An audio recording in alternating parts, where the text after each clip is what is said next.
one podcast, mining the Magic the Gathering subreddits for salt.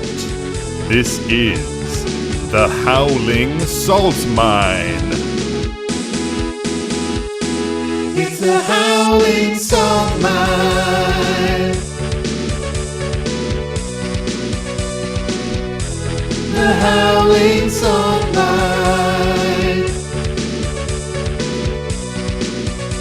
Welcome back, everybody, to another episode of the Howling Salt Mine podcast, the podcast where we delve into those salty mines of the Magic the Gathering community, find the saltiest stories, the salty posts that we love, those salty confessionals that you guys have, put them in our mine cart and bring them back up to you, our dear prospectors at home.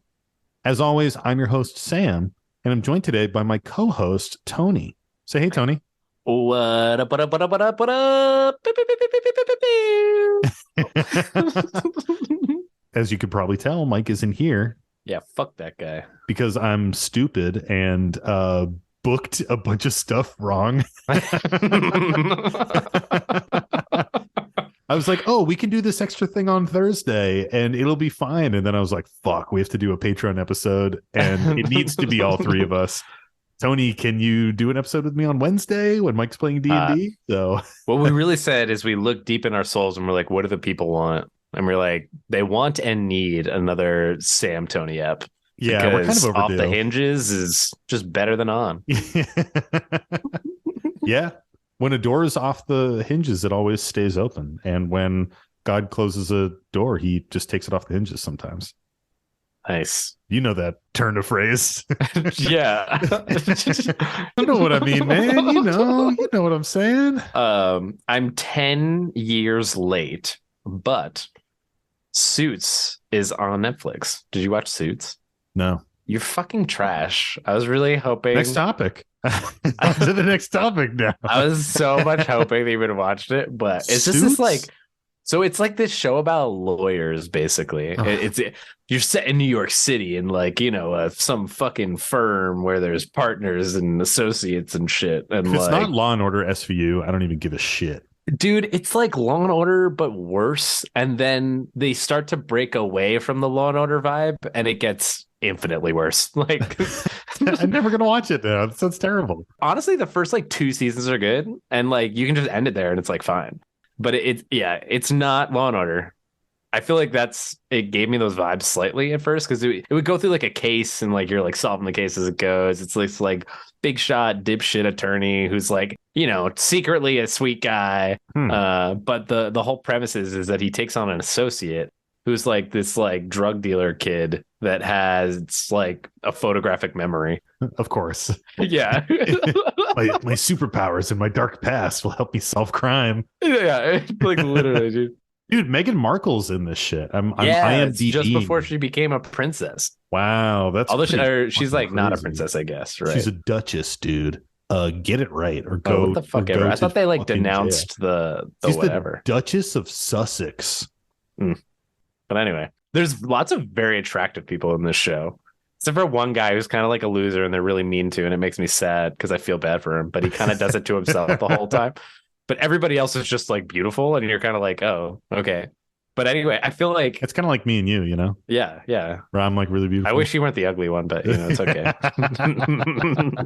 I've messaged a couple friends that are lawyers, and I'm like, this is what your life is like, right? Like, this must be it. I can't wait for the day that they have like an engineering like show, like when it's like a bunch of nerds just like it would have to be like that's fucking Big Bang Theory, man, and it sucks. That show fucking sucks. I never watched it. Yeah, it's terrible because I lived it. I didn't need to watch someone be like, ooh, Star Wars bazinga. It's like, motherfucker.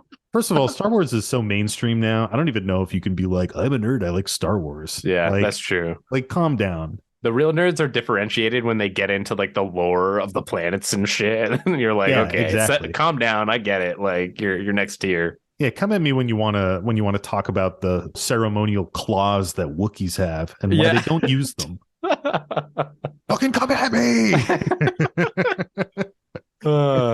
Yeah, dude. So I, not to completely change the subject, but I am. So because Suits fucking sucks. Fucking cancel that show. So, do you have like a dedicated water bottle that you drink out of? Yes. So I do too. I used to be like a Nalgene guy, right? And then, like BPAs and stuff like that, like the plastic isn't very good for you, as Tony drinks out of a Nalgene. Um, so now I have like a stainless steel bottle and it's dope. Like it's super insulated. What fucking brand is this shit? Oh, I don't even know what that is. SM. Oh, Simple Modern. It's pretty good. Hashtag sponsored. And it's very insulated. Like the ice doesn't melt. Like it's great. Keeps my drinks cold. Love it. I drink a shit ton of water every day. But unlike a Nalgene, it's stainless steel. It's opaque. I can't see what's inside. So I just cleaned it. And I'm like getting pretty good at like cleaning it on the reg, because sometimes you leave your water bottle and it gets nasty if you don't clean it for too long, right? We all know. We all know. So I was cleaning it out and there's some like funk in there, and I was like, oh God.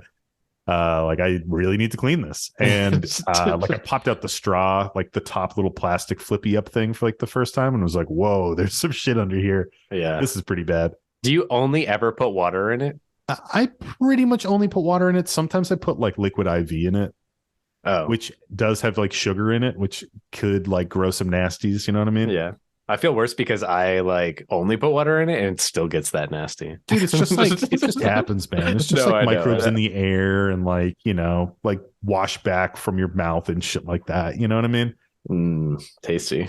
So it reminded me of this thing that happened a few months ago. If you'll indulge me.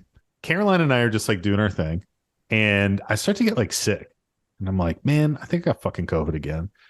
And I'm like, got like a fever, like I'm feeling feverish. I'm like not feeling well. And it's going on for like days. And I'm testing myself every day for COVID. And we had like something coming up, like some event, and I forget. And I was like, fuck, like I'm not going to be able to make it. Like I have COVID. Like this fucking sucks. And I'm like testing myself every day. And we have like an upstairs guest room, and I start sleeping up there because I don't want to get Caroline sick. And like really kind of taking it, like as if I had COVID, right? Yeah. So then finally, like we go away for a few days, and I happen to forget my water bottle. And I come home and I'm like, I feel great. Like after those few days, like I was like, oh, I feel like totally fine again. That's really weird. So I go to fill up my water bottle because I'm home again, and I pull it out, and usually I just like pop the top and move it to the side and fill it up. Sometimes I take it all the way out and I like, see the straw. So I take it all the way out, and like the bottom like 2 inches of the straw is just black. Oh no. And it turns out I had been like poisoning myself with like mold for a week. And because I thought I was sick, I was like, oh, I gotta hydrate even more. Yeah. And I was just like chugging water. Oh man, never felt so stupid in my life. I was like, God damn it, I just fucking poisoned myself for a week and was like, oh, I feel kind of sick. Yeah, I can't say I've ever let it go that far. It was pretty embarrassing, dude. It was pretty bad. Caroline was laughing at me a lot and still brings it up, deservedly. The barrier for me with those, as opposed to like the Nalgene that I have, is kind of the straw. Like I feel like a lot of those now have straws, and I'm just not a straw guy. Like I really don't like straws. I can't. It's not like a great reason. It's not like anything that's like super valid or anything. It's just like I'm just not a straw guy. I don't like drinking shit through straws unless it's like alcoholic or fruity or both. Iced coffee's got to be through a straw for me. If I drank coffee, perhaps. You don't drink coffee? Nah, bro. How did I not know this about you? I feel like you did know this. What do you drink in the morning? Life. You just wake up and no, we fucking know this. And the patrons know this too, that you wake up and you're like a zombie for like 2 hours. Just fucking drink some coffee, dude. You wake up and be like chipper, you take a huge dump and you'd feel great. I've just, coffee's never started it. Never started it. Well, I used to, instead of coffee, I used to be all about energy drinks, man. I would drink like an energy drink first thing in the morning. My God. I would drink like 2, sometimes 3 a day, which is kind of horrible. I had a Red Bull vodka at like a bar, and that was the first time I'd ever seen someone like pour a Red Bull out of the can. And I was like, God, I don't want this anymore. I didn't order it. Somebody ordered it for me, but like, Hey, nothing wrong with a vodka Red Bull, dude. Those are good. it was not great. When I was in France, we went to this bar, and I wasn't like much of a drinker at the time. I was like 18 or 19 or something. And they had a Red Bull drink, but I was still like cranking energy drinks all the time. Fucking loved them. And they had a Red Bull drink. Cranking energy drinks. Cranking it like fucking Jason Statham in the movie Crank, where he's just stoked all the time. Good reference. Good Thanks, on you. dude. Thanks, man. And so they have this drink, and it's champagne and Red Bull mixed together, and they call it Chabul. So I order it, and I'm like, this is awesome. And I like drink a couple Chabuls, and I'm feeling fucking great. And then, you know, of course, I bring it back with me to the States. And when my friends would come over at college, we would get like a shitty bottle of Andre, you know, fake champagne stuff. Yeah. And like a big 20 ounce of Red Bull. And we just drink Chabuls all night. It was like the worst hangover of your life because just all sugar. Yeah. Yo, somebody get a refill. I need another Chabul. Yeah, you're just like wired as fuck. But it was fun, man. Chabuls. When you're feeling fancy, but you also need that pick me up, reach for a Chabul. That's the ad. That's the ad. Yeah, no, I got that. I was definitely trying to think of how that's related to salt, so that I could be like, you know what else is salt inducing? Damn it, Mike. I know Mike's not here for a smooth transition. Let's just transition now. That was my transition. Wow. Like... We're here. We're in the salt mine now. We've moved out of the preamble atrium to the mine, and now we're in the salt mine proper. Yeah, wow. We've entered. Look at us go. We're here. We're doing it. But Sam, what's salt? Great question, Tony. Thanks, I know. So humble, dude. Salt is frustration in the game. And that can range from the small grains to the full shakers, as we like to say. You know, those small pieces of salt might be you play your commander, goes to the next person's turn, get a little swords to plowshare action. Yeah, it got removed. That's a bit salt inducing. Maybe not crazy. Big salt might be somebody pub stomping you at an LGS, or like just being a jerk, or maybe they are a stinky armpit person and the vibe is just bad. The vibe is just not good. And you know, it's kind of like ruining your time off and like ruining that afternoon you're going to spend gaming with your friends. That can be big salt, really big salt. Full shaker salt is when people are swearing, saying they can't be friends with someone anymore, can't play with you ever again, throwing decks. It does happen, folks. Not to us, thankfully, but we've never been that salty. I think the saltiest we ever get is like a scoop or kind of cursing each other out. But you know, one of these days we're due for it. I think it'll be Nick. I think Nick will crack first. Yeah. Agreed. Yeah, that tracks. Makes sense. Yeah, so that's salt, and we talk about it so that we can be armed with knowledge when we go into our next game. We can learn from it. Exactly. We're here to really learn, guys. If the last 15 minutes of fucking rambling hasn't taught you anything, then you're doing it wrong, because we're here to learn. Yeah. You should know, clean your water bottle, drink coffee in the morning to have a good poop, and jam Chabuls with your boys. Jam Chabuls with your boys. And just like that, it made the episode title. Yeah. I was just thinking the same thing. I was like, Chabuls, yeah. Chabul, that'd be great. Well, you want to delve on in there? You want to fucking lay one on me? I would love to lay one on you, Tony. I know you would, baby. All right. So this first post comes to us from Reddit. And this comes to us from Fakehurst93 Corvold. If you see Fakehurst93 Corvold, give him an upvote. You know the drill. Spread that goodwill. Been a while since I said that, man. It has. You just don't get as many Reddit stories. You know what I mean? Are you suggesting that the internet is drying up of salt? No, certainly not. There's a lot there. It's just we get so many from like Patreon and Gmail that sometimes I'm like, don't really need to go to Reddit. You know what I mean? Yeah. It was more of one of those rhetorical questions, but yeah, we'll go with that full answer you just provided. Whoops. What? And the post is titled Making Enemies and 2 Mana Player Removal. Ooh. And this goes. Hi guys, I'm a fan of the channel. So to preface this story, Misty... We're not a channel, we're a fucking show! Oh, man. Tony, you say you like reference chat all the time and like Twitch stuff.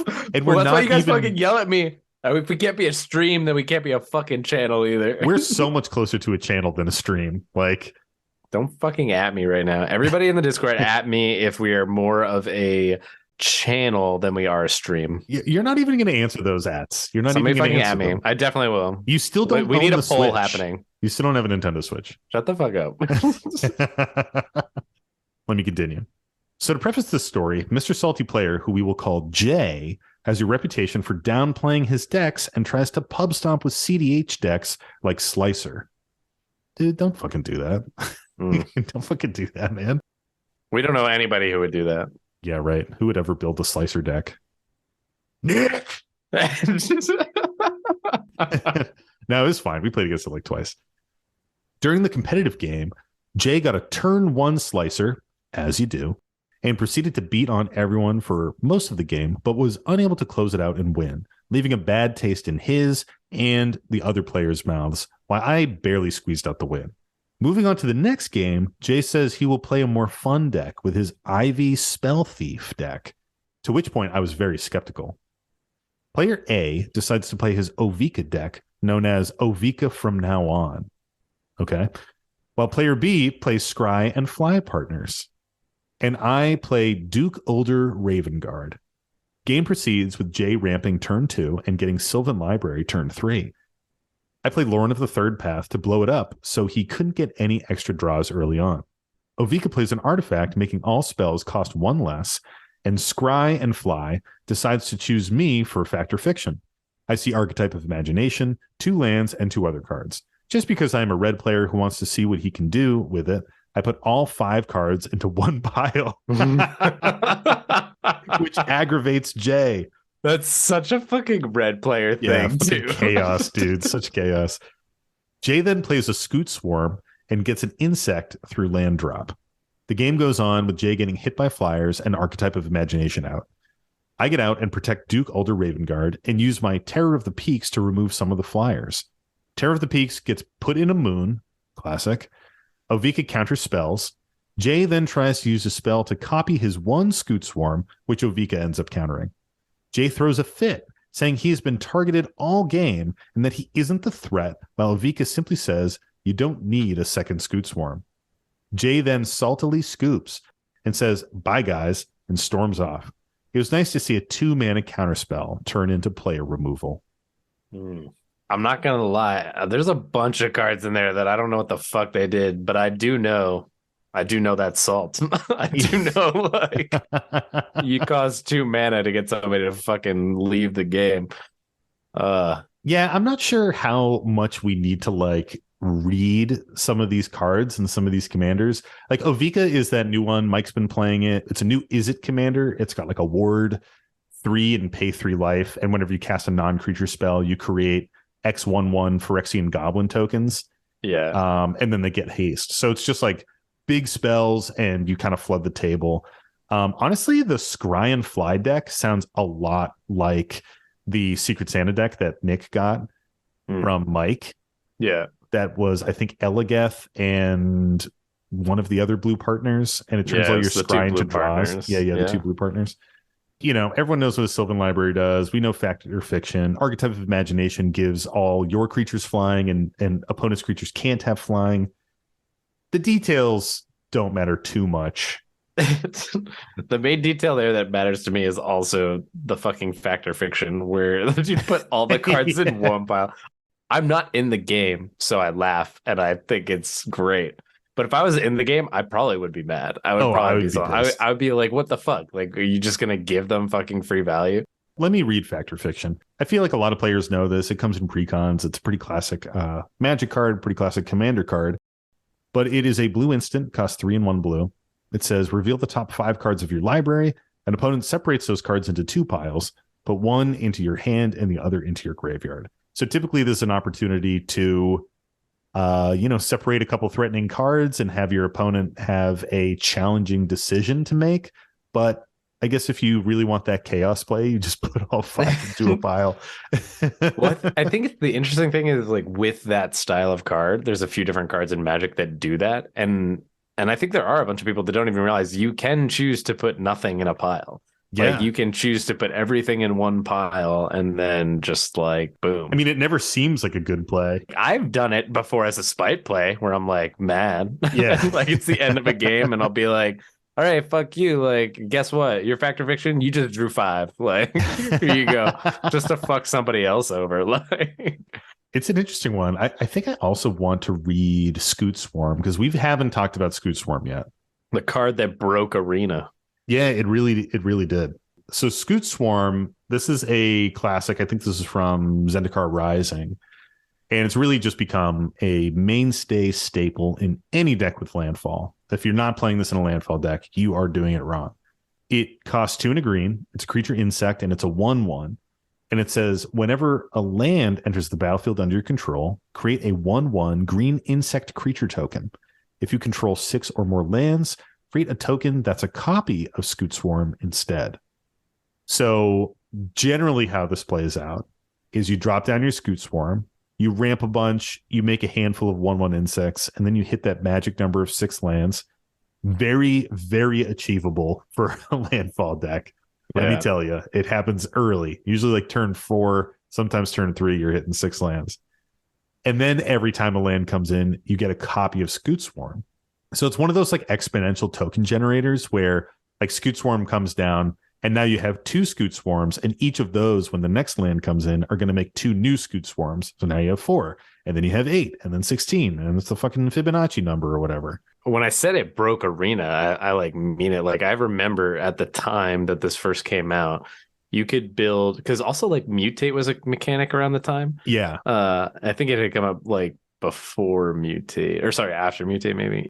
I think it was. I think Ikoria was earlier that year. You could like mutate onto creatures that then like when they entered the battlefield would get you to a land, and like all of a sudden you're making like creature tokens that are making lands that are making more. So like it actually crashed Arena. Like people were making like, I don't know if it was like hundreds of thousands of tokens or like tens of thousands of tokens, but you could make like so much that Arena crashed. It like couldn't handle what was happening. And you technically lost because you would time out, but like you won because you fucking broke Arena. Like, and it was like kind of sick. Like I definitely watched a lot of that happen because it would be like all of a sudden it just gets so out of control so really incredibly does. fast. It really does. Because like if you have 4 or 5 of them, and then like a land comes in, and then you're making like an additional 4 or 5. Like it just like snowballs so fucking fast, and it's kind of hilarious.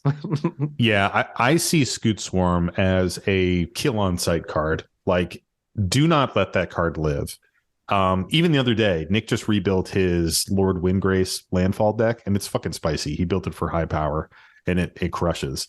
And he got out a Scoot Swarm, and it was like 1 rotation around the table. And I was like, you know what? I got the extra white mana. Let me Swords to Plowshares that thing and get it out of there, which was good because on literally the next turn, Nick ramped up to 6 lands, and it was like, well, yeah, that would have done it. Like, would have been off to the races at that point. Yeah, for sure.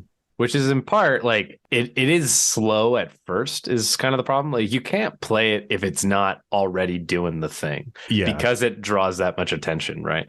And so like I get how like the desire to have another token of it to speed that up a little bit was like something that was infuriating because it just felt like so many other things went wrong for this player like throughout the game, and then they just fucking scooped. Yeah. But like you can't, it's the type of effect that as soon as you play it down on the table, you should be getting the value. You shouldn't need to fucking like copy it Like it literally says copy it on itself, right? For this like specific instance. Yeah, that's a good point. Probably just trying to like get to that point to hit that threshold a little bit faster. I will say I don't have a lot of like compassion for this salty player because like let's jump back to the preface with this story, right? So this is a player that has a reputation for pub stomping with CDH decks and like these highly tuned decks.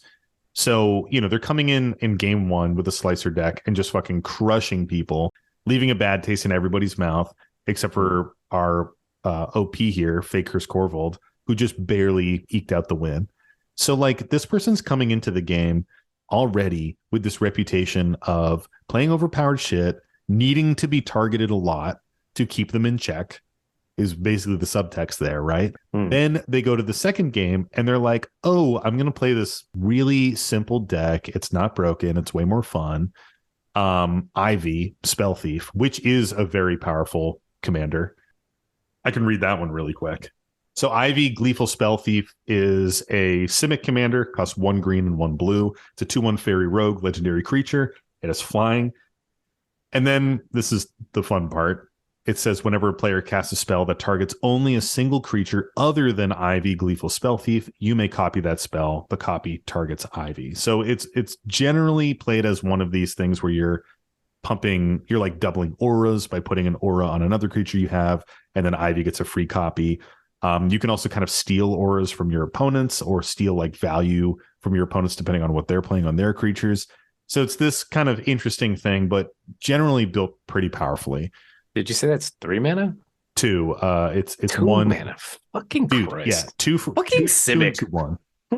Fucking blue-green degenerate people. Insane. I feel like I have desired to build like a degenerate like Simic deck before. Yeah. And every time I started to do it, I was like, there's almost too many to fucking pick. Like, I don't even know how to like where to start because like literally fucking any of them is. And they're all like 2 goddamn mana. Like, fuck Simic. I would much rather play something interesting. Simic plus another color. Like I think Bant or Teamer is like way more interesting than just pure Simic. You know what I mean? Yeah, because you get all the power and then you can add like a little bit of other spice from the other things. Yeah, well, I think it adds some like diversity to it. Like I was looking at my Rafik deck the other day and I only have one. There's the mention, folks. He did it. It's so weird. It's been a little bit. It's so long. but I only have like 1, maybe 2 like true Simic cards in it. Everything else is mostly Selesnya or Azorius. Anywho, but this person's playing this powerful Simic deck, gets a turn 2 Sylvan Library. Like, come on. I mean, that's not powerful, Sam. You have to pay life for those cards. There are some people who would argue that, but like I understand that they feel targeted, but at the same time, if you have that reputation, like, what do you expect? You have to, it's very hard to like dismantle that type of reputation once you have it. You know what I mean? Especially if you're purposefully pub stomping. Like we've had times where some of us have like accidentally slipped into that reputation where it's like, Tony wins all the time, Sam wins all the time, their decks are always good. Like we have to beat those guys. Do they ever say that about you, Sam? I don't really recall ever saying or hearing that about you, but fuck you. Mike can add us in the Discord when he hears this. Yeah, well, they're definitely not saying about him. Well, no, I know. I meant he can add us if it's correct that it's ever said about you. I will delete that message. But yeah, I guess my point is when you have this kind of reputation, you just have to live with it, man. Or you have to like go through the effort of trying to dismantle it. You know what I mean? Like you have to come to the table and be like, guys, I know I've been playing super powerful shit. I'm trying to change my ways. I'm bringing some like mid-tier shit and do that for a while. Like you need to recalibrate how your play group sees you when you're in that moment. That or do something like really drastic, right? Like you have to be like, oh, I have like this chair deck where every art has like a chair in it, like, but don't be a dick about it and then make like a like Morophon like super OP broken thing because it's like all these legendary creatures. Like you gotta old art, like you gotta do something crazy that people are like, what the fuck is this? Yeah, like you need to like correct course and do it pretty Yeah. hard to overcome that shit. As far as like their scooping, I mean, whatever. I think they were just having a weird night and throwing a fit, man. I just think it was Yeah. pure salt. For sure. It doesn't feel justified to me. Well, I guess I was gonna say what's your salt rating, but you kind of jumped the shark there a little bit. That's not what that means. It's not what that means at all, Tony. It's close enough. Yeah. That's not what it means. Let the fans interpret it as they will. You think when Fonzie Fonzarelli jumped that shark with his skis behind a motorboat, you think that's what he was doing? He was just like getting ahead in line. Yeah. You know nothing about Happy Days. No, I don't. I do know that there was a musical made of Happy Days, though. Oh God. Cut his mic. Well, Tony, thank you for asking. My salty rating of this is, I'd say this is mid-salt, maybe like a 3/4 shaker, maybe just a little bit over half, 60% shaker. This is unjustified to me. I don't think this person was really targeted. It just sounds like they're kind of a sore loser. And maybe based on how they play, based on how they pub stomp, I'm kind of reaching here, but it seems like they're the kind of person that feels like they deserve to win and deserve to like not be interacted with. You know what I mean? Like I get that vibe. Yeah. What do you think about this one, man? It feels kind of like they went and ordered a soft salt pretzel, right? Like they were at the Blue Claws game and just fucking went and ordered one. And then when they took a bite, they were like, why there's salt on this? And you're like, yeah, you got the fucking salty pretzel. Like, what do you expect? Like, they're like doing these things that they should know. Like, if you can play that power level, like, you know that these things are powerful and that they're going to draw hate. Like, don't try and pretend like the stuff isn't good, Yeah. Don't do what Sam does when he's in a game and is just like, oh, my plays perfectly and wins. Shut the fuck up. This episode's so chaotic already. Like without Mike here, we're just like two little goblins. Yeah. Little salt gremlins, just like, give us another. Yeah, let's do it. Let's move on to another one. Thanks again, Fakehurst Corvold. Let's tuck into Patreon. Ooh. And see what we got here. Let's nestle in there. We got one from our buddy Accidental TPK. Hey, what's up, TPK? Pew, pew, pew, pew, pew. This dude sees a lot of salt, and I appreciate it. And this post is titled "Judge Call for Trample: A Salty Misunderstanding." Judge. And the story goes: the judge call for Op Agent in episode 40 reminded me of this story. Ooh. That's an old one. This one's been know this your one's been in the deeds, queue too. for a bit. I'm gonna go back and check. There was actually 40. If it wasn't, I'm gonna fuck you up, TPK. Who knows, man? And it continues. At an LGS with a buddy of mine, we got in a pod with two randos in the store. We talked power level and pulled out our decks. One of the randos pulled out an upgraded Otrimi the Ever Playful Precon, still mutate themed, and tells us that this is his first time at an LGS. But he isn't new to the game because he plays it with his younger siblings at home. We play the game, and it was a turtley one. We all just kind of doing our own thing and not swinging. The Otrimi player puts 4 +1/+1 counters on Otrimi and decided that he was going to end the turtle play and swings at my buddy. He has 5 2/2 humans on the battlefield and blocks Otrimi. The Otrimi player grins and says, "Sounds good. You die to commander damage then." We all ask how he kills my buddy. He proudly walks us through his lethal play. My commander deals 2 damage to the first human, and it deals 2 damage to my commander. Then my commander has trample, so it deals 8 damage to you. And that happens for each human. So you take 40 commander damage. What?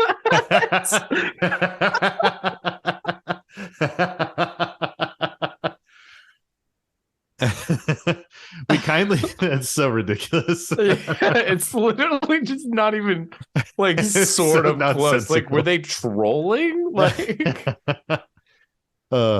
we kindly explained to him that is not how trample works, and he deals no damage to my buddy, and Otrimi dies, but offer him the opportunity to walk it back if he wants to. He insists that this is how trample works, and that he would never have built this commander if trample was that weak. This goes back and forth a few more times, and it gets clear that we're going to have to call for a judge. The judge tells him calmly that Trample wouldn't save his commander. Otrimi player pouts for the rest of the game and leaves after the game. I've never seen him at that LGS ever again. I love that, dude. My 10-10's coming in. You got 5 2-2s. I do 2 to each of them. 8 goes over each one, and you take 40 commander damage. Yeah, like the math is so wrong. Like, I just don't even know. Like, damage gets multiplied the more times you block. Like, if you just single blocked, you'd only take 8. I'm actually like flabbergasted that this person somehow came to the conclusion that this is how this worked. And that they built the deck and must have played it with somebody else. Yeah, that's shocking, man. Well, they said that they played it with younger siblings. So they're lying to their siblings too. That's sad. Well, I think it's like, maybe it's one of those things where they have the rule wrong, and because they're oldest, the younger siblings are like, well, clearly our older brother would know the rules here, But like, maybe I missed something. But I guess I just assumed this person was older, not like like a 9-year-old that like then I would excuse it, But like 10 and up, like, nah, bro. Like, you should know how that shit works. Like, I mean, yeah. It's just so funny to me when there's like a rules misinterpretation and somebody like carries that forward so far. Yeah. I can't remember if I told this story on the main feed or if this is on a Patreon episode. But I think at one point I talked about this game I had in college, and I'll just cover it briefly since I may have talked about it before. But I was getting together and I was playing with somebody who's in our acapella group, who you know, Tony. Hello, sounds good to me. Well, fucking Goak throwback for you right there. I hope you appreciated that. And he is playing a Gust Cloak Sentinel deck. It's all about like Gust Cloaks. And there's like 6 different creatures with this Gust Cloak thing in their name. They're all like, soldiers, or there's one knight. And they all have this ability that says whenever Gust Cloak Sentinel or Gust Cloak whatever becomes blocked, you may untap it and remove it from combat. So I'm playing a game with this dude. We're playing like a 3-way game with him and my roommate Andre, just like 60 card jank. And he's playing this deck and he's like, he tells us that he's mostly only played at summer camp, which is like the first red flag, right? And then we start playing and he like attacks me with the Gust Cloak Sentinel. I block. And he's like, all right, I'm untapping it and removing it from combat because you blocked it per the Gust Cloak Sentinel rules. And we're like, yep, we're following with you. He's like, and then I declare it as an attacker again. And since your creature is already blocked, it can't block anymore. And now the attack gets through. I'm like, that's not fucking how it works. And he's like, this is how we play at the summer camp. And I'm like, well, that's wrong, dude. They taught you wrong. and he said this exact same thing that this salty player said. He said, well, why did I build this deck then? Yeah. And I was like, I don't know, man. You built a bad deck around incorrect rules. I feel like it's because that's like the feel bad that you're kind of realizing in that moment, you're like, I'm an idiot. Yeah. Yeah, you're just like so stunned. Was I an idiot when I'm not an idiot, but I built the deck like this. You just so am I an idiot? Fathom it. You're like, but wait, is it me? Am I dumb? Yeah, like literally. Oh my God. I love that. I just love how this player grinned and was like, you died of commander damage then. It's like, oh my God, dude. Is that nice? Like, there's so many resources now though. Like how do you not get that this is how that works? On most creatures, there's a trample reminder text. Yeah. Like does Otrimi have that? Now I need to check. Otrimi's got a lot of fucking text on it. Yeah, because Otrimi has mutate, it doesn't have trample reminder text. I mean, not that that's like an excuse here. Yeah, but so they're not a complete idiot, but like yeah, but still, man, that's like shocking. Damn. Like if trample really worked that way, Magic would be such a different game. No one would ever double block. People would have like trample instance. It would be a bad stick. Game. It's not even worth like going into like what it would be. It would be so imbalanced. Trample creatures would be like a 2/2 trampler for 10 or something. Yeah. Like it would need to be balanced in such a different way. We've all been there. We've all had rules that we didn't understand and thought they like worked one way or another. It never feels good when Yeah. you realize that you're kind of the idiot, but Yeah. sometimes it just happens. Yeah. Sometimes it's But all you you can like do, man. learn and then you just keep playing because you're like, oh, it's a great game. Like I can keep doing stuff and like now I will do it correctly moving forward. Maybe I need to rebuild this deck. Now, if I built a bling deck and it was based around the incorrect like mechanics, then I would be fucking mad. Yeah. Because then I'd be like, okay, now I'm an idiot and I spent a bunch of money. Like I'm like a magic idiot and a real life idiot too. Like at that point, like that's what happens there. Yeah, hopefully this person didn't like dump a bunch of cash on this deck. I think they said that it's mostly an upgraded precon. So hey, that's fine. Safe space. It's probably still a pretty decent deck. You just gotta play it differently. Yeah, You can't be like, haha, I got you now. Just gotta play it correctly now. Yeah, exactly. Don't play it where your awesome one trick pony of Otrimi just like gets fucking killed by 5/2/2s.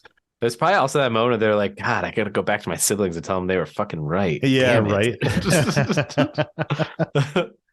Yeah, it's gonna change the dynamic at home. What do you think about the salt rating here on this one? This is just a little salt packet for me. I mean, I can see this. It almost being feels like salty. sugar to me. I almost feel happy now. It's a very funny story and it's entertaining. Like I definitely dig it, but it's not huge salt. It's just kind of, I don't know. This shit happens, man. I think it's a really funny moment, and I'm glad that accidental TPK captured it for us. Yeah, for real. And that judge must have felt so just like. I feel like I wouldn't be able to hold my composure as that judge. I'd be like, you think it does what? I'd be like, you should just leave. Like, what are you doing here? Give me your deck and get out of here. Yeah, give me your deck and leave. Oh, man. Love it. We all start somewhere, huh? True. Well, how about another one, Tony? Yes, please, sir. Please, sir. I want some more. Let's hit this third one. This last one comes to us from Gmail. Ooh. And the email was titled Salty Testimonial. And it goes, Gents. Wow. We're gents. I mean, some of us are. Yeah, none of us. Literally none of us are. Maybe like Pat and Nick, but not the three of us. We were just talking about how we're like gremlins tonight. Gremlins could be gents. They could have like little tuxes, little suits. Shit. Yeah. Suits like that show you love to watch. Bringing it back. That's going to be the episode title now too. Certainly not. It's going to be Suits, Idiot, and what was the other thing? Shamble. Whatever. Same. So the story goes, Gents, greetings from the Midwest. At my friendly local gaming store for Commander Night, I was sitting with 3 friends, and one of my friends leaves for the night, so we pick up a random. As a kind of Midwesterner, we welcome the rando and begin the Rule Zero conversation. He says that he has 4 casual decks, 1 an Edgar Markov legendary vampire deck, and 3 others that he doesn't want to reveal the commander. Good start. That was all written in caps. I immediately. Then you should have screamed it when you said it. I'm also. I have to edit this thing, man. Like, give me a break, man. I immediately get salty over this self-righteous bullshit of insert whiny bitch voice here. All right. I'll roll randomly to see which of these decks I'll play. It'll be a surprise. See, so much better. The fans just like fucking lost their shit. Fuck that noise. I tell him to just let us know what the decks are and we can figure out what to play. I wasn't very kind in my tone, and I'll admit that the salt was pouring from my mouth and over the table. He reveals the first as Sisse, which I immediately ask if it's the CDH tutor chain list. He responds with whiny bitch voice, well, it was competitive a year or so ago, but probably isn't anymore. My salt crystals have doubled in size. He reveals Brago and some mono blue garbage as the last of his decks. The decks don't matter. The game is forgettable, It's that he wanted to have his gotcha moment on Commander Reveal at the table that really salts my fries. Love the pod. Blue sucks. Thanks from the Midwest. Caller. Yo, call me? Caller. Oh, I thought it said like call first time me. caller or something like that, you know? Wow, that's a fucking good one, man. Love the pod. Blue sucks. Thanks from the Midwest. Yeah. Fuck yeah, call dude. me. Call me. I mean, wow. We've said it before. You said it very well here. Don't fucking have a secret commander, dude. That's like so shitty. Not like a shitty one. Like the only time I'll be happy when that happens is when Sam's like, "Oh, I'm playing a secret commander and it's Gruul." And then he flips it over and it's Hans, the return of Hans. Then I'll be like, this is acceptable and welcomed. I will throw a little shade at you, Tony. You do sometimes build decks secretly and then like choose to reveal them at the table, which I think I always build the deck secretly, but I never hide the commander once we're like playing from you guys. I think you've done it a couple times. When was this? He's lying, fans. I think he's literally fucking lying. I think you've done it a couple times, Tony. I think you've done it a couple times, Tony. I will say, though, even whether you've done it or you've not done it, if I'm misremembering, it's a very different vibe when you're doing it in like a play group of tight friends versus like being a random ass person at an LGS. Well, now I don't even know if we're friends anymore. I'm making bold claims about the decks that I make. This is betrayal. Fuck you. Yeah, no, for sure. It is different. And I don't do that, so it's like fine, but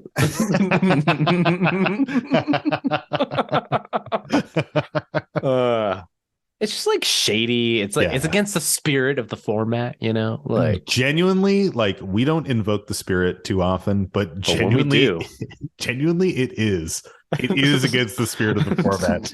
And like this is an area where I feel comfortable invoking their name. Like that is it's just kind of fucked, man. It's just a weird thing to be like, oh well, I'm gonna have this like gotcha moment, and it's like, oh come on, man. Like you're just asking to get walked into a game that you just don't really want to be playing in. You know what I mean? Like Brago flicker decks are generally speaking like pretty insufferable. Even if they're low power, they can really, really pop off. You know what I mean?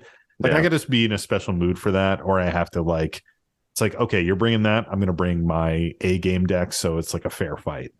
But it's also that you're not listening to other people, because normally when you get to the point that like you're hiding the deck, is because you know people are going to be like, I don't want to play against it. Exactly. And so like now you're just hiding it so you can do it anyway. And you're not listening to like the feedback that you're getting from other players about like the types of game that they want to play. And like, sure, you're allowed to play what you want, make what you want, but you should still also like listen to everyone else around you. Like if you get to a point where now you're not revealing decks because you know that everybody fucking hates them, why you got to do that? You're starting it off wrong. You're starting off on the wrong foot and just like putting a sour taste in people's mouth before they're even allowed to like play the game, you know? At your core, you're being an inconsiderate opponent, which like, you know, we're all here to play a game. There is going to be a winner to the game, generally speaking. But it's about the friends you make along the way, baby. Yeah, and I mean, it doesn't have to be about winning. You fucking it kind of is. Shit. It's about the experience, and you just have to have that considerate nature towards your opponent. You know, like if you're sitting down to a game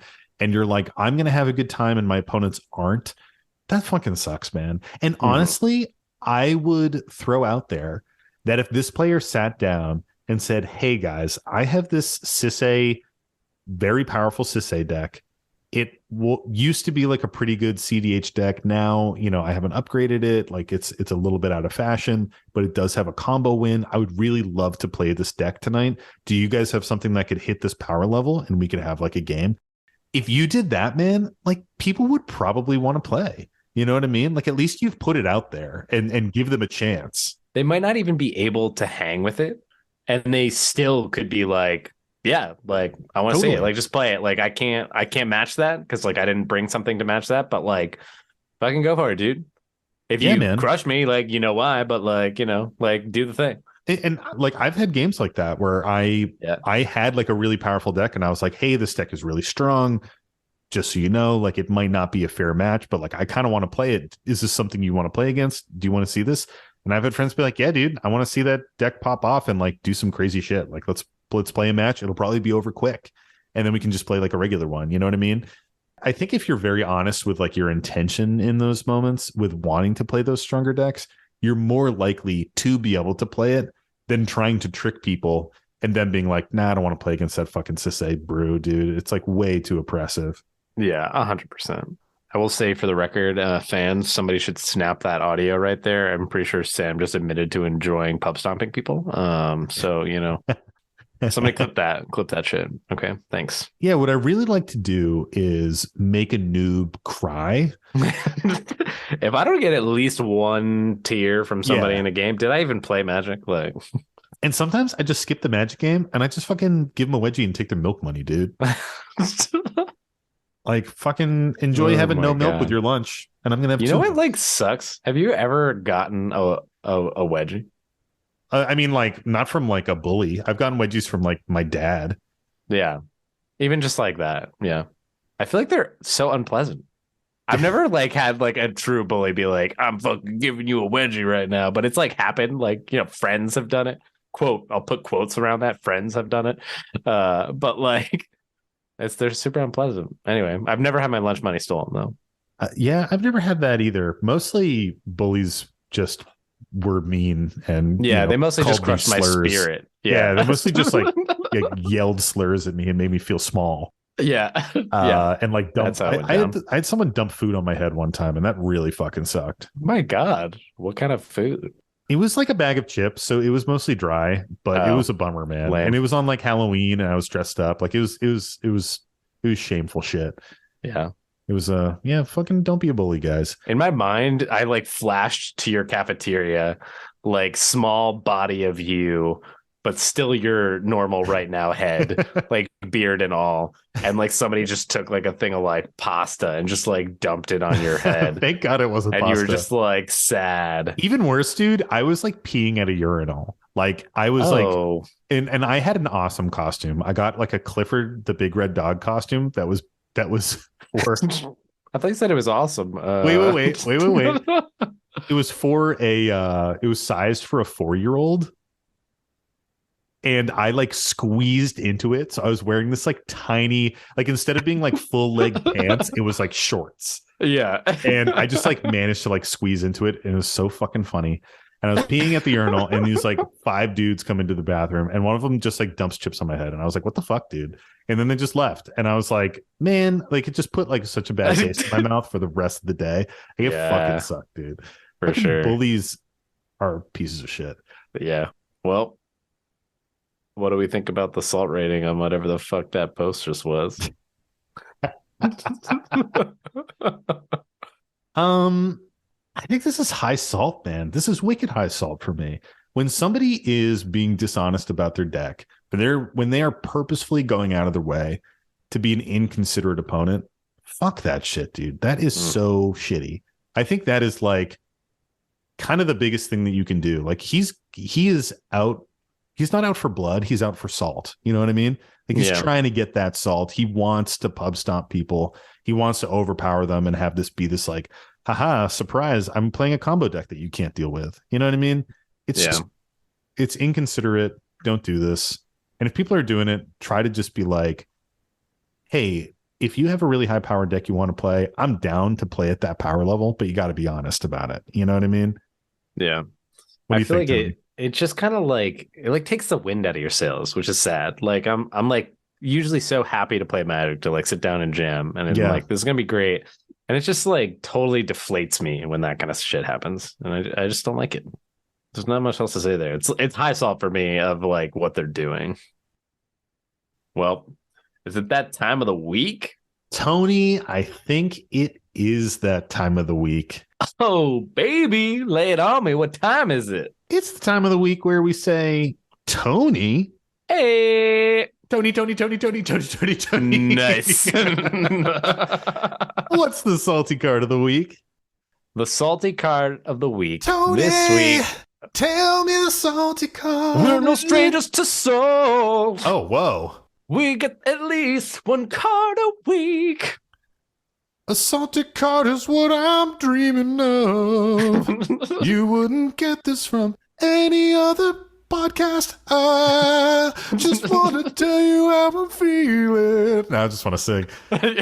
Never gonna salt you up. I was gonna say only gonna give you salt.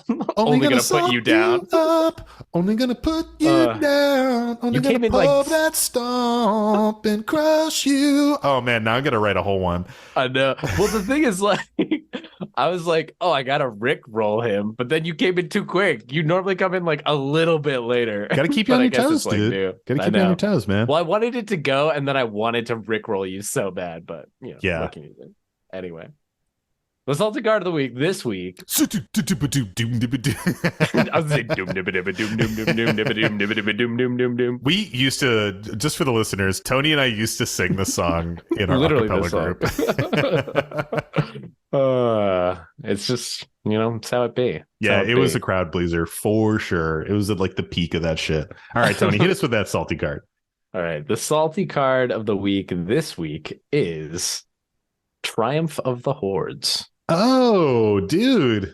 It's a great one. We haven't done this yet? I'm surprised. Nope. 2 colorless, green. Until end of turn, creatures you control get +1/+1 and gain trample and infect. Yep. Classic. Pure classic. So, Sam, how does this make you feel? Not salty. This card doesn't make me salty. I see why it makes people salty. I think people tend to have, I think your average player tends to have like a bad taste in their mouth when it comes to infect.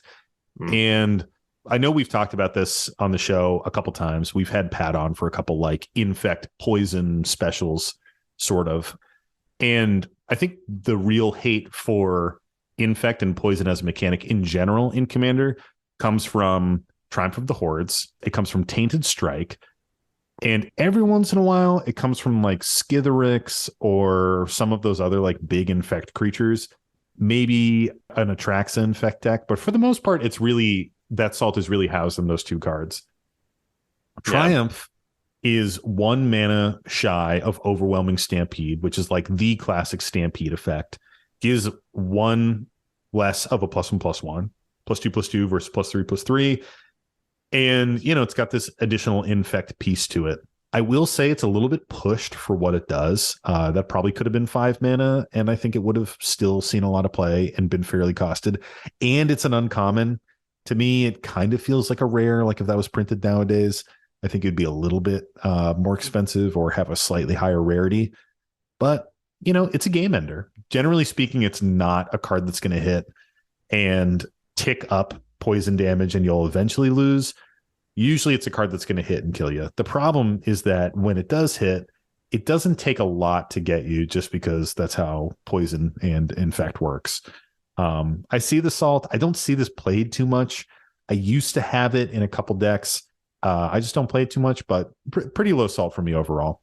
How do you feel about this, Tony? Well, interestingly enough, I think I get it in some ways. There's a few cards on the salty cards list that we hit where it's just like, it feels like a lackluster end to the game. Yeah. Where it's just like all of a sudden somebody wins and it's because this like, oh, they got trample and like we're able to do 10 damage to, the 3 other players or even just 1 player. And so I feel like that is part of it. But I find it interesting that you say you think it's pushed because I actually don't think that. Mostly because it takes 10 infect to kill someone. Yeah. And I know that remained the same in Commander. I don't know when this came out, but I'm actually curious if it was out like before Commander was really as big as it is. I know I've seen it in Commander a bunch. Yeah, it was printed in New Phyrexia, which I think was a 2011 set. Okay, so that's like a long time ago. Like Commander was definitely not as popular as it is now then. My main thing with it is that I don't think it's pushed because I view it as like in a single player format, right? Like, yeah, getting that in 4 mana to give +1/+1 and trample and infect. Like you would have to have a board presence. Like this is like totally a finisher it's card. +1/+1. Like, I think I said +2/+2. Oh, well, you're just an idiot. It's fine. Yeah. Uh, Well, but it also consider that it also gives trample. And if you come in with a 10-10 and someone blocks with 5/2/2s, that's 40 commander damage. yeah, that's And 40. it's all poison. Fucking And you broken. can actually then distribute that poison damage to all the other players at the table. Trample's broken. But my main thing is I don't think it's pushed. I don't find it that salty. Because also Yeah. a lot of times I'm almost happy when that sort of happens, because it usually means that you had a big enough board state to like axe a bunch of, if it's just one person and it's me that you're killing, then I'm salty as fuck. But if you've like ended the game, I'm just like, okay, cool. Like you did the thing, whatever, fine. Let's like do another game. Yeah. Well, I think that's where a lot of salt for poison comes from, is that it's very easy to knock out one player and it's a little bit harder to knock out three players. Yeah. And a lot of games where poison is a factor end with one person getting knocked out pretty early.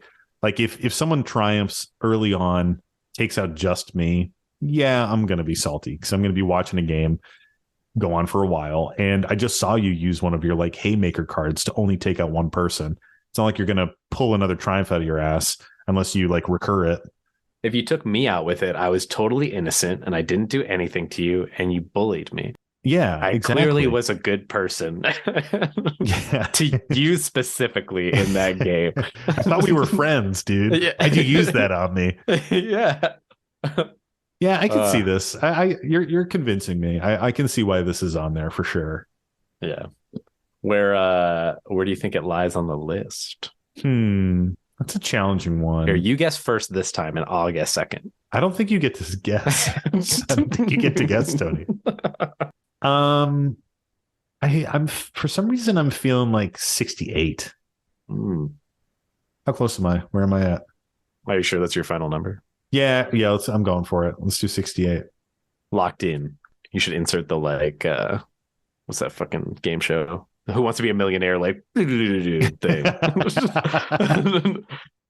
We should actually get a clip of that and like And put it have that be like how we do this now. Be like, and have we really like, be like, what's your final? Is that your final answer? Yeah. And insert that always from now on.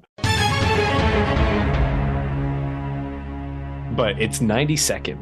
No way, really? Yeah. Huh. That is much lower than I thought it would be. Mostly because I feel like people like Infect just does something to players, but I don't know. I also feel like Infect to some extent is a little bit of like a boogeyman in the format. Like I just don't see those dedicated Infect decks as much as people complain about them. And I feel like people are complaining about them less and less. So it's like you see it even less after that. Actually, this one I hand selected because I did the random number generator 3 times and I hit things that we did. So I was like, all right, I'm just fucking picking a card now. Nice. And that's the deal with the salty card of the week this week. Well, thanks, Tony. That was a great salty card. And Hell thank yeah. you to our listeners out there for tuning into another episode of the Howling Salt Mine podcast. I hope you enjoyed this one. A little bit chaotic, a little bit crazy with Tony and I in the Gremlin Zone.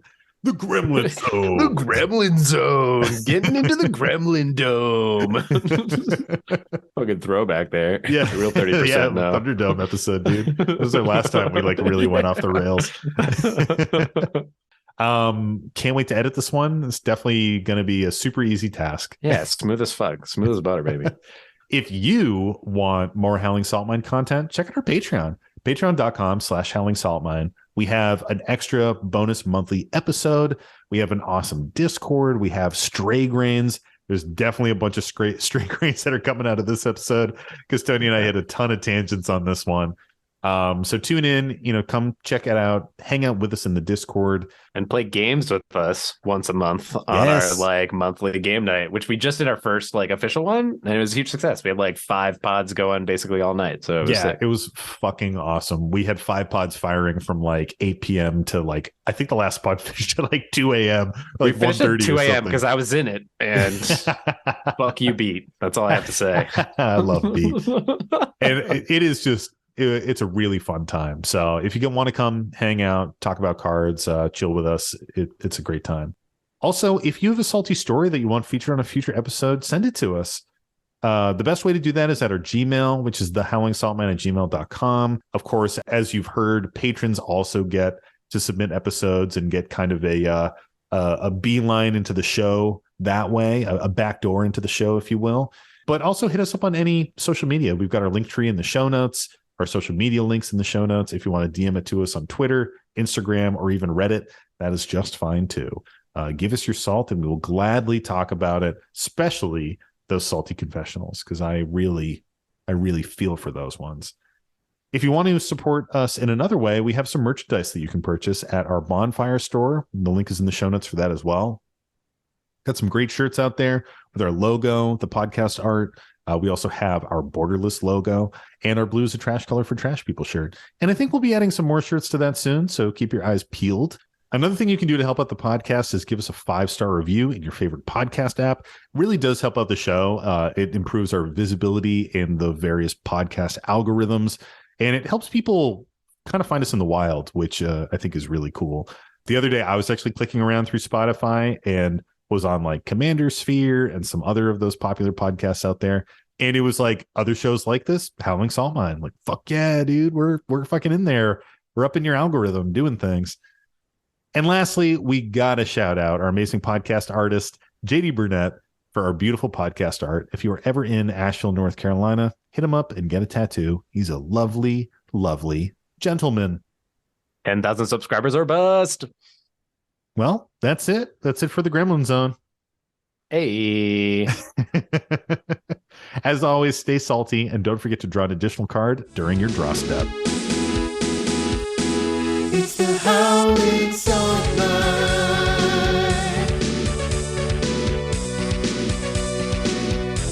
The Howling Salt Mine.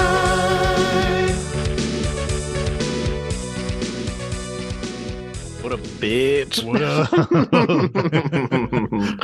What's up, dude? Duo boy app. That's what's Duo up. time. The people want it. They asked for it. Now they're gonna fucking get it. Yeah, they fucking crave it, dude. They were like, when is this happening again? They're like, we need this in our lives. All we need is Sam to have a scheduling mishap and it's going to happen.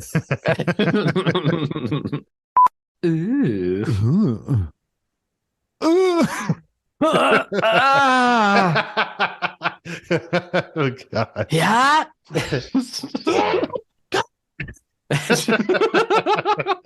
Starts screaming like Goku. And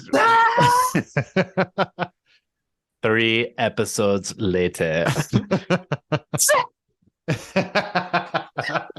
now we've been yelling so much that Zoom is like, fucking cut that out. Like, I didn't even hear that last yell you did. It was like, this is background noise. The last one was a good one too. That's too bad. Dude, when I started, you talked about Goku and like, and then we were talking about, and then I thought about, I've watched the Goku going Super Saiyan 3 for the first time video like so many times, and it's fucking 5 minutes. Like 5 minutes of Goku just screaming, getting to the next level. And it's like, And this is to go even further beyond. yeah. What are you doing? Goku, stop.